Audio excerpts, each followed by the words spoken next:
today's video, we're discussing how to never slip off the carnivore diet. The number one reason that people aren't successful on carnivore is actually this. But by the end of watching this, you'll know exactly what to do so you can always stay on track. And we're going to be cooking a steak whilst we discuss this. The first thing we're going to talk about is how to avoid slipping off due to social pressure. There are so many people who stay on carnivore perfectly when they're by themselves, but as soon as they go out with a group of people, they end up slipping off. And there's a reason for this as well, because we're hardwired to act this way. For all of human history, it was incredibly essential to fit in with the group. If you did not fit in with the group, you'd be outcast, and then you'd have to fight the lions and tigers yourself. So we're quite literally programmed in a way to seek approval. Now, the good thing about modern times is even if every single person in the entire world hated you, you would be completely fine. But like we just discussed, we're not hardwired to act this way, so we kind of have to reprogram the mind a bit. And one of the best frames of mind to do this is to realize that nobody actually cares about you. And I mean that in the nicest way possible. Everyone's so concerned about what other people are thinking of them. Everyone's in their own head all day. No one's actually discussing, oh my goodness, I can't believe Lindy's on this crazy all-meat thing. Even if people think it's outrageous when you first tell them, I promise you, 2 minutes after they leave being in your presence, they're going to completely forget about it. And now let's say you were the most interesting, charismatic, funny person on the planet, and all your friends did when you weren't there was talk about you. People love authenticity. Now, not to get all woo-woo, but Nikola Tesla, possibly the smartest man to ever live, he says that if you want to understand the universe, think in frequencies and vibrations. And you can test this for yourself when you meet people. Instantly, as soon as you meet someone, you can tell if they're a good or bad person just by the energy you sense. And when they do studies on which mood has the highest frequency, everything's down here.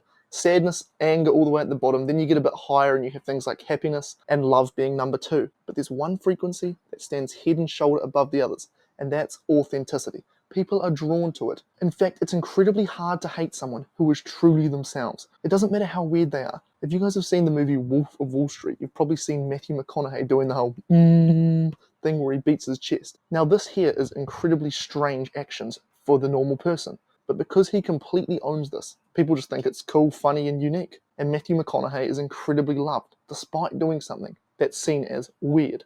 Now, a bit of important backstory for that Matthew McConaughey thing is apparently he was doing that on set, and they thought it was so interesting that they put it in the movie. It's not just the character he's acting as that does this, he actually does it himself. And then it's just like, also, who cares? Why would you want to be friends with someone who's judging you for something as trivial as a diet? So essentially, no one cares, and even if they do, they'll just respect you more. And then if they actually truly did judge you, which they wouldn't, I mean, who cares? You don't want to be friends with them anyway.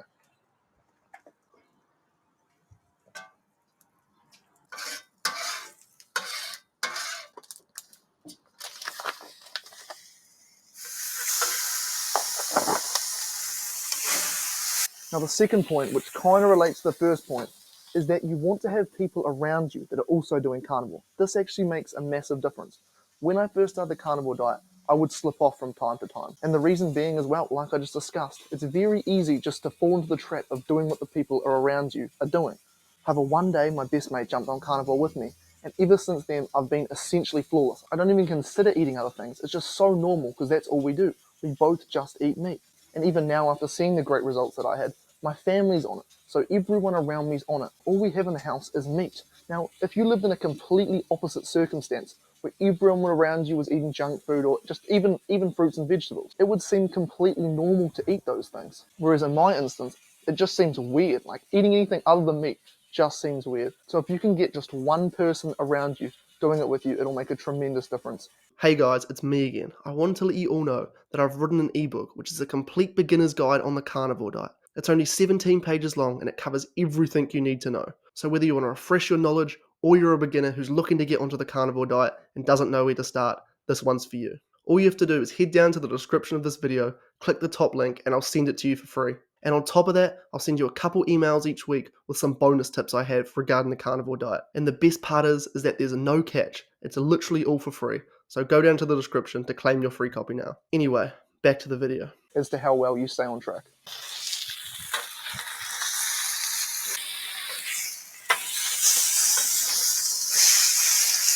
Now the third thing that will help you tremendously for staying on track is to write down your why on a piece of paper. Now this can be anything. Maybe you have lots of health issues you're trying to get over. Maybe you're just trying to set a good example for your kids. Maybe you want to increase your energy.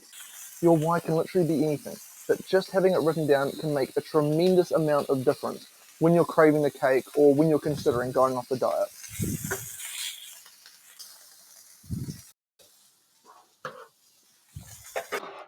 Now, can we just take a sec to look how good that looks?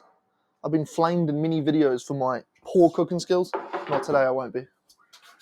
Now, the next tip number 4 that I have, is to stack the deck in your favor. And what I mean by that is to make things incredibly easy. Make sure the only food you have in your house is meat. If you get really hungry and maybe you live a wee way away from the supermarket, it can be so incredibly tempting to eat the snack that's in the cupboard. But if you throw out all the snacks and have your fridge always filled with meat, it makes things considerably easier. Now, a lot of people will say to themselves, well, I can't just throw out all this food. So they leave the snacks and the biscuits and whatever in the house. Doing this is already implying to yourself that you're going to fail. You need to start looking at this food a bit differently. And I use the quotation marks when I say the word food because a lot of these things aren't food. They have no nutritional value. They quite literally are designed so that after you eat them, you're hungrier than before you ate it. These things aren't food. You need to see them for what they truly are. And that is an addictive drug. If most people are being honest with themselves, the only reason they're eating this food is because it tastes good. Food is meant to nourish the body, provide it with energy, make you feel good, give it all the nutrients you need, and that stuff is simply not doing it.